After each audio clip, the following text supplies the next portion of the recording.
agradecer la invitación de entrada al hecho de este coloquio, de este encuentro también, el hecho de poder estar acá debatiendo sobre estos temas. La verdad es que creo que se ha perdido un poquito esto que en algún momento el 2011 era tan fuerte, que veníamos debatiendo sobre cómo el neoliberalismo, cómo el poder se iba articulando, y como que de pronto después del 2011 hubo una frenada en este tema, y eso es quizás el motivo también por el cual lo que voy a presentar, lo que voy a intentar reflexionar. En ningún caso es una reflexión completa, sino que más bien son esbozos de ciertas cuestiones que me han venido problematizando, generando problemas en los últimos tiempos.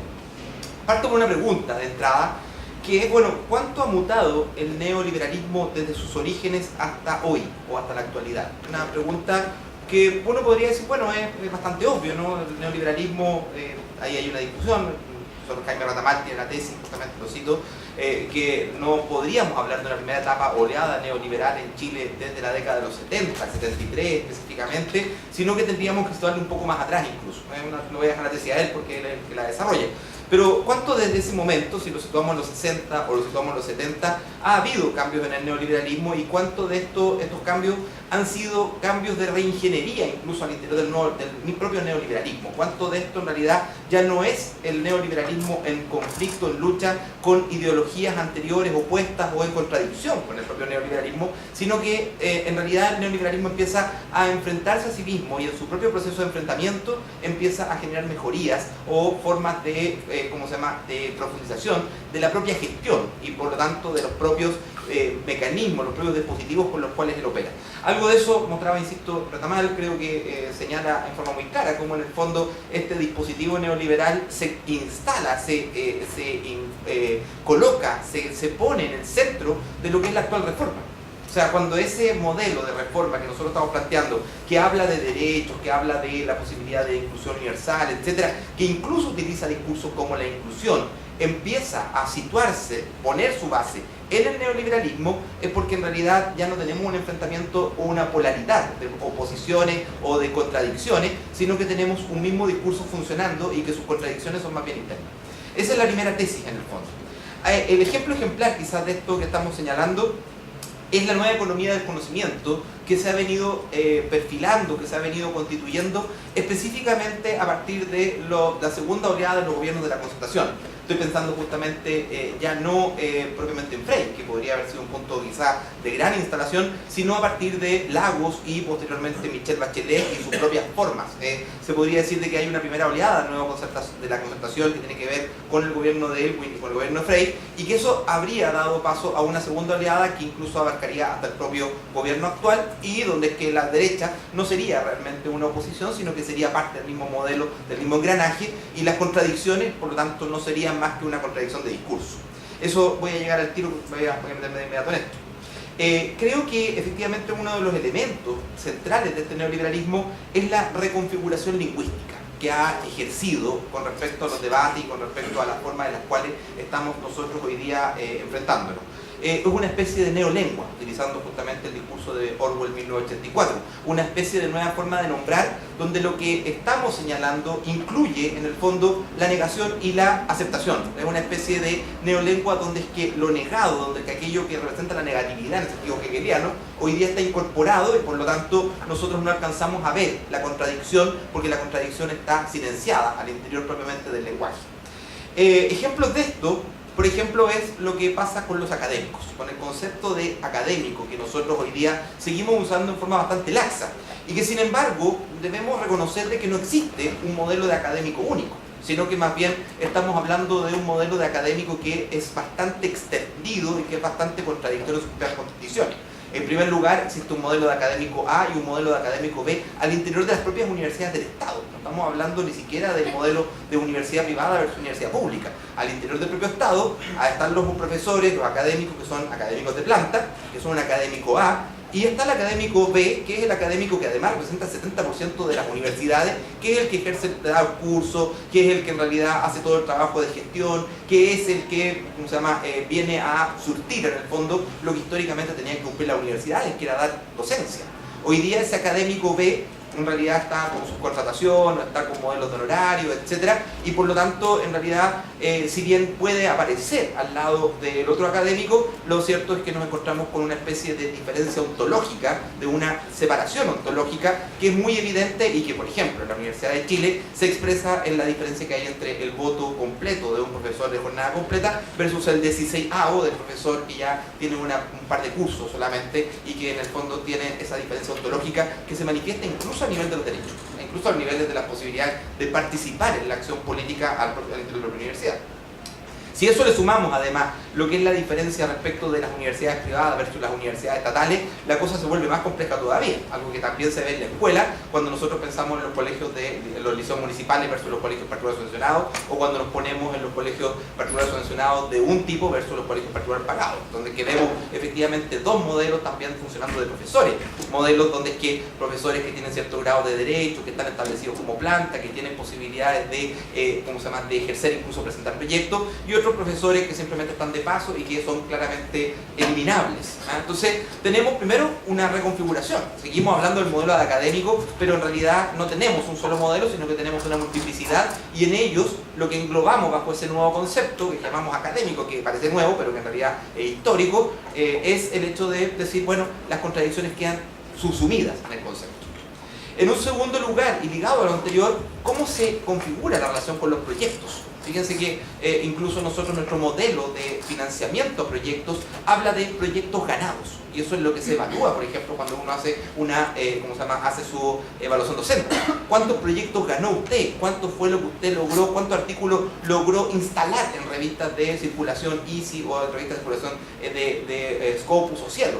Y entonces el modelo de la ganancia, el modelo del éxito se instala como fórmula de instalación de construcción de la academia. O sea, se establece un mecanismo de competencia, un mecanismo de gestión que parece que fuera un mecanismo de circulación de nuevos contenidos, de nueva información, de nuevos conocimientos, de nuevos modos de situarse con respecto al conocimiento, pero en realidad lo que hacemos nosotros es simplemente situar el modelo del el éxito, del triunfo, de la competencia, es decir, de los modelos incluso que podríamos plantear como los reality shows, por todas las formas que está detrás de esto, y cómo esto en el fondo empieza a configurar. Y se crean rankings, por ejemplo, de académicos que han publicado, por ejemplo, en el Fondesit hoy por hoy, ya no basta simplemente, ni siquiera para el Fondesit de iniciación, con presentar un proyecto que sea bueno, sino que el Fondesit primero, antes de evaluarlo, lo que ve es el currículum de la persona, cuántos artículos tiene publicados, en qué revista, y solo a partir de eso se establece si es posible de evaluar ese artículo. O esa investigación. Recién en ese momento empieza el proceso de evaluación de la investigación. O sea, ni siquiera vale ya la investigación por sí misma, ni vale tampoco el hecho de lo que el propio académico pueda valer, sino que lo que vale es cuánto él ha circulado dentro de este modelo de construcción de identidad, de estos dispositivos de construcción de identidad. Esto tiene implicancias que hoy día estamos viviendo. Estamos viviendo un colapso de estas redes de circulación académica. Un colapso que lo evidencian cosas muy prácticas. Por ejemplo, para el Consejo Nacional de Educación, que terminaron los proyectos la semana pasada, este año se duplicaron la cantidad de proyectos presentados. Llegaron a 170, cuando en promedio andan cerca de los 60, 80 proyectos por año. Este año llegaron a 170. En el Fondesit ocurrió algo semejante. Me contaba la gente que ha participado justamente en la comisión que evalúa los Fondesit, que este año recibieron más del doble de los proyectos que reciben otros años.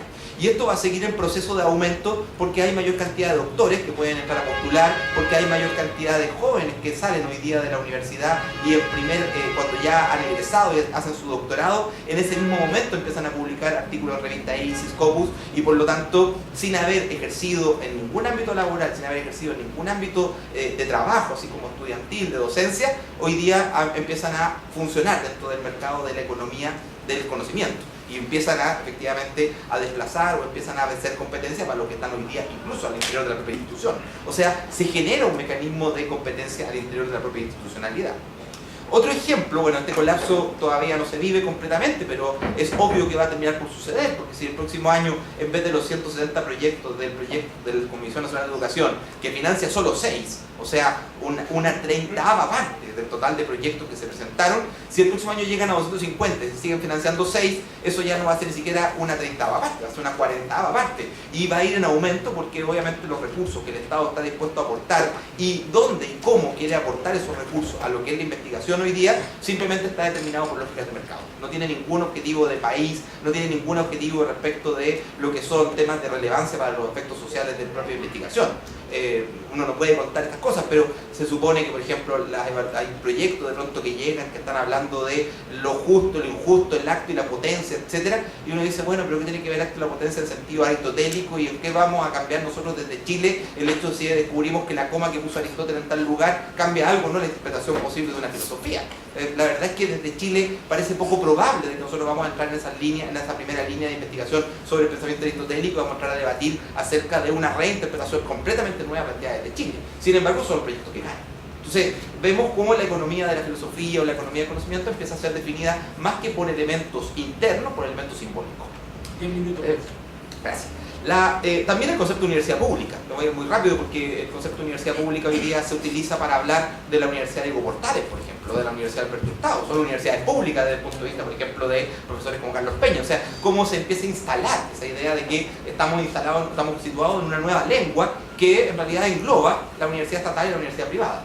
Y donde es que no hay diferencia. Hoy día, por ejemplo, en la Universidad de Ciperrique sus estudiantes dan la PSU para poder efectivamente ingresar a la Universidad de Ciperrique. Entonces, ¿dónde está el límite respecto de lo que hace la diferencia entre la universidad estatal y la universidad privada? E incluso el propio rector de la Universidad de Chile lo ha dicho. O sea, ¿qué es la universidad pública o qué es la universidad estatal hoy día en Chile? No tenemos nada de claro porque el propio Estado no lo sabe. No es capaz de establecer límites ni diferencias, de hacer taxonomías para diferenciarlas. Esto implica nuevos cánones de legitimidad también. ¿Por qué? Porque las universidades privadas empiezan a instalarse como si efectivamente ellas tuvieran capacidades de producción, capacidades de desarrollo, capacidades de implementación incluso de cosas que no consideran elementos como por ejemplo la democracia interna, no consideran elementos como el hecho de la complejidad de las investigaciones que están desarrollando, etcétera. Se tienden a concentrar los recursos efectivamente en algunas áreas y eso ayuda justamente a que la competencia se empiece a disolver. Bueno, y en ese sentido, creo que para poder interpretar esta hipótesis o estas transformaciones de los dispositivos, tenemos que cambiar desde el concepto del neoliberalismo que se aplicó originalmente acá en Chile, que se situó en una economía de los placeres, a un neoliberalismo hoy día ya maduro, que ya no se sitúa en la economía de los placeres, sino que se sitúa en la economía de los deseos. Esto es una hipótesis, una discusión que se da entre Foucault y Deleuze en la década efectivamente de los 70, cuando Foucault está sacando sus libros sobre ¿cómo se llama? El uso de los placeres, el segundo tomo efectivamente de lo que es la historia de la sexualidad, y Foucault señala de que el gran punto donde es que se instala el deseo es en el placer, o sea, el placer como algo externo y que efectivamente atrae el deseo de la búsqueda que hace una persona para alcanzar esa satisfacción. Versus, ¿cómo se llama? Y lo busca justamente en Sabe. Por el contrario, Deleuze dice no, el problema no está en los placeres que son externos a nosotros y que por lo tanto son en ciertas formas delimitadas, definidas, diseñadas para atraernos, sino que se encuentra al interior del propio sujeto y tiene que ver con el deseo. Y como el deseo, por principio básico de la psicología freudiana, del psicoanálisis freudiano o del psicoanálisis como tal, es algo infinito, entonces los deseos funcionarían como algo infinito y como una búsqueda, una salida hacia la exterioridad que sería también infinita. En ese sentido, creo que hay tres elementos que esta economía que desplaza, la economía de los placeres que el neoliberalismo construyó en principio, recordemos lo que implicaba el hecho de vaya a comprar la tele, vaya a comprar el auto, cómprate un auto perico, etcétera, como modelo de éxito exterior que todavía no existía, a como hoy día en realidad simplemente basta con que te digan compra lo que tú quieras y te puede llevar a cualquier parte. La Visa es la condición para llegar a cualquier parte, la Mastercard, no sé cuál de las dos tarjetas que hacen propaganda. Dice, bueno, para todo lo demás hay esta tarjeta que te sirve para eso. O sea, ya ni siquiera necesitas llenar de contenido lo que tienes que buscar porque cada cual tiene el propio deseo. Bueno, 2 minutos, termina. Estaríamos los 15. Pero va a terminar nada más. Y, ¿cómo se llama? Esto implica una disolución del dentro y fuera. Es decir, donde es que ya no hay un fuera que nosotros necesitamos situar, sino que es el propio sujeto el que hace el proceso de búsqueda. En segundo lugar, como gran resultado, una circulación infinita del deseo. O sea, un deseo que no tiene un lugar donde instalarse, donde es que cada objeto que aparece puede ser significado por un sujeto, que es el que se relaciona con él. En tercer lugar, por lo tanto, si ya no está en la exterioridad, ya no es impuesto desde fuera, sino que se encuentra al interior del propio deseo, es una borradura también de la resistencia, porque la resistencia queda incorporada a la búsqueda del deseo. Y por lo tanto este neoliberalismo maduro ya no necesita siquiera que nosotros establezcamos resistencia, porque la propia resistencia es lo que nos hace a nosotros buscar algo para hacer. Por ejemplo, la resistencia respecto a elegir una universidad en vez de otra. Eso no es en realidad la negación de lo que es el deseo, sino que es una forma de un deseo superado, de un deseo que integra esa negación y por lo tanto se vuelve un doble vínculo con lo que nosotros elegimos. Voy a cerrar simplemente con unas citas a Carlos Osa. Carlos Osa dice que hoy día las nuevas políticas gubernamentales se concentran en tres grandes áreas. Tienen que ver con en el ámbito del conocimiento. En Chile, como país de una economía subdesarrollada, el 70% de la riqueza tiene que ver justamente con las humanidades, con la ciencia, con las humanidades, con el arte y con la comunicación. O sea, donde es que hoy día ni siquiera es cierto favor, que... ¿Cómo se llama? Estás dejando 15 minutos para conversar. ¿Por qué? Un cuarto para las 6. Ya, dejémosle ahí. Dejo la segunda parte. Disculpa, pero dijimos, las reglas son las reglas. Gracias a todos.